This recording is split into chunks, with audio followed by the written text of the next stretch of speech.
ধৰ্ম হ'ব পাৰিলোঁ। আমি সেই তেওঁৰ নিজৰ ফিজিকেল বিংটো নাথাকিলেও তেওঁৰ যিটো আমাৰ লগত থাকি পেলাই আমাক সেই প্ৰেৰণা দিলে, আমি সেই প্ৰেৰণাটো অনুভৱ কৰিব পাৰিছিলোঁ।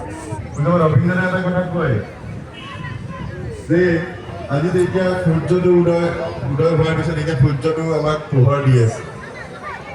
সূৰ্যটো পোহৰ দিয়াৰ কাৰণে কিন্তু সূৰ্যটো জ্বলি আছে, নিৰন্তৰ সূৰ্যটো জ্বলি আছে কাৰণে আমি পোহৰ পাই আছোঁ।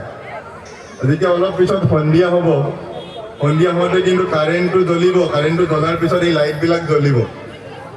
তো আমাক পোহৰ দিয়াৰ কাৰণে কোনোবা নহয় কোনোবা এটা কিন্তু জ্বলি আছে।